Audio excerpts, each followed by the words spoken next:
Assalamualaikum Sobat Football United.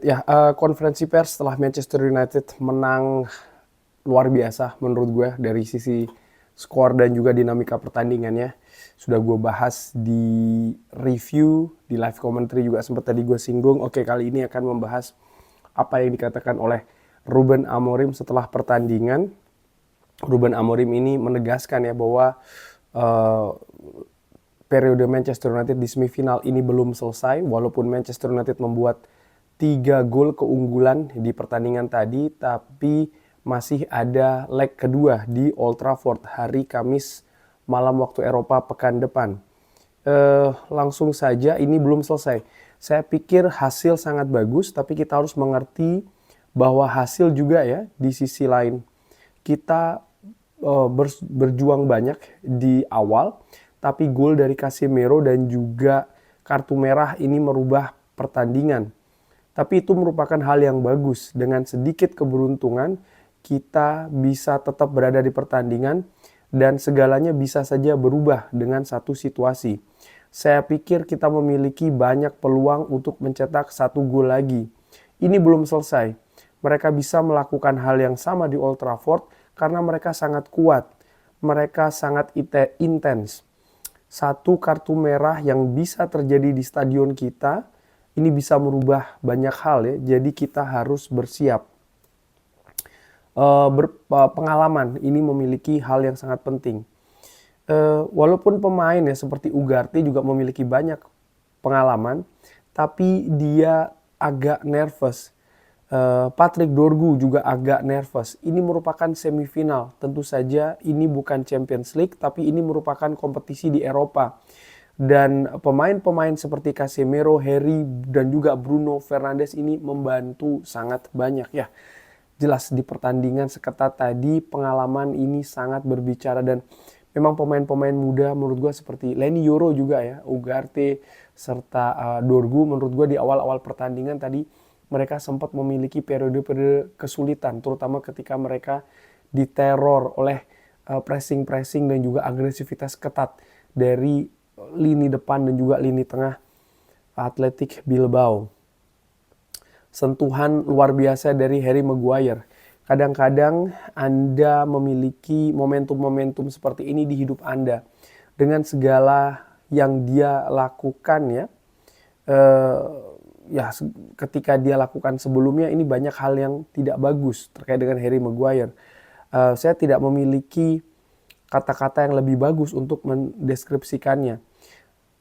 Karena memang periode sebelumnya kalau kita ingat 3-4 musim sebelumnya Harry Maguire ini menjadi bulan-bulanan oleh media, oleh fans sepak bola, bahkan oleh fans Manchester United sendiri. Padahal gue tidak mengerti bagaimana mungkin fans justru memandang atau menjatuhkan pemainnya sendiri. Tapi apa yang dilakukan oleh Harry Maguire ini luar biasa. Dan dilanjutkan oleh Ruben Amorim. Sekarang segala yang dia lakukan ini membantu tim untuk memenangkan pertandingan penting. Jadi dia butuh untuk menikmati ini dan para pemain juga butuh mengerti ya kalau kehidupan dari seorang pemain sepak bola ini seperti itu. Semuanya bisa berubah dalam satu momen. Rotasi merupakan kunci sekarang. Tentu saja kita memiliki keuntungan, kita memiliki fans kita ya nanti di second leg. Tapi ini bisa berubah. Segalanya bisa terjadi di satu pertandingan. Tentu saja kita percaya diri, tapi kita butuh juga sangat hati-hati dengan para pemain ketika menghadapi Brentford. Karena Anda bisa merasakannya. Noussair Mazraoui ini lelah. Patrick Dorgu ini lelah. Jadi kita harus mengatur pemain-pemain ini ya. Dari apa yang informasi yang gue dapatkan memang Ruben Amorim nampaknya akan merombak pemain ketika menghadapi Brentford. Ini berbeda ketika menghadapi Bournemouth ya, di mana Ruben Amorim masih memainkan banyak pemain vital, banyak pemain penting, tapi ketika menghadapi Brentford nanti pendekatannya akan berbeda. Setelah menghadapi Lyon, lalu Manchester United menghadapi Wolves, di situ juga Ruben Amorim banyak mengatur skuad yang turun di atas lapangan. Bahkan pemain-pemain yang tadinya tampil ketika menghadapi Lyon, ketika diturunkan pun juga mereka tidak tampil dengan energi yang sama. Jadi memang ada instruksi mungkin ya untuk menahan terutama agresivitas ataupun hal-hal yang bisa menguras banyak energi. Dan menurut gue ketika menghadapi Brentford bahkan ya bisa jadi Ruben Amorim ini akan mengistirahatkan cukup banyak pemain vitalnya, mungkin tidak semua tentu saja, tapi akan memberi banyak kesempatan bagi pemain-pemain yang tidak tampil di pertandingan menghadapi Athletic Bilbao tadi. Misal seperti kayak Christian Eriksen, menurut gue punya waktu untuk ataupun punya kesempatan untuk diturunkan. Pemain seperti kayak misalnya Kobbie Mainoo ya, ini bisa jadi akan mendapatkan menit bermain yang lebih banyak lagi. Di samping tentu saja pemain-pemain muda seperti kayak Chido Obi menurut gue memiliki peluang yang besar untuk diturunkan di pertandingan tadi. Pun juga pemain muda seperti Harry Amas dan juga Tyler Frederiksen. Ditanyakan kenapa kita bisa sangat bagus di Eropa, ada sesuatu di hidup dan juga di olahraga, keberuntungan. Kita menderita beberapa gol di Premier League ya, kadang-kadang, dan kita memulai pertandingan ketinggalan 1-0. Lalu setelahnya ini jadi sangat sulit. Di Europa League kita memiliki beberapa keberuntungan tahun ini di momentum-momentum kunci. Dan kita bisa bermain dengan bagus. Ya, gue sepakat apa yang dikatakan oleh Ruben Amorim. Artinya memang di Premier League sering sekali Manchester United itu tidak bisa memanfaatkan peluang-peluang besar yang didapatkan di depan gawang. Dan ini ada selain juga kualitas individu, juga ada faktor keberuntungan. Dan nampaknya di Europa League lebih memihak Manchester United ya hal-hal tersebut, di samping juga kualitas finishing mungkin lebih bagus.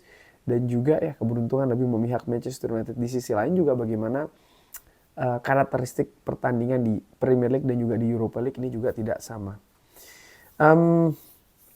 Kembalinya beberapa pemain Manchester United. Ketika Anda melihat Luke Shaw bermain, dia merupakan pemain yang luar biasa. Segala yang dia lakukan dengan kakinya ini merupakan kualitas. Ya, luar biasa. Crossing-crossing dari Luke Shaw tadi ya, menurut gue sangat mengancam. Juga long ball-nya sangat akurat. Dia butuh untuk mendorong dirinya sangat keras ya, karena kita membutuhkan orang-orang seperti Luke Shaw dan juga Ahmad. Ini sangat penting dalam situasi 1 lawan 1. Anda bisa merasakannya. Ya, dia belum mendapatkan ledakan 1 lawan 1, tapi lawan selalu menantikannya. Ini sangat penting untuk kita. Dia sangat cepat, dia sangat kuat, dan juga dia sangat bagus ya di build up, Matthijs de Ligt maksudnya. Dan saya sangat suka dia, atau saya sangat senang ya, dia kembali lagi bersama dengan Amad Diallo tentu saja. Dan terakhir terkait dengan motivasi di Europa League. Ini bukan Champions League, ini bukan karena hal tersebut.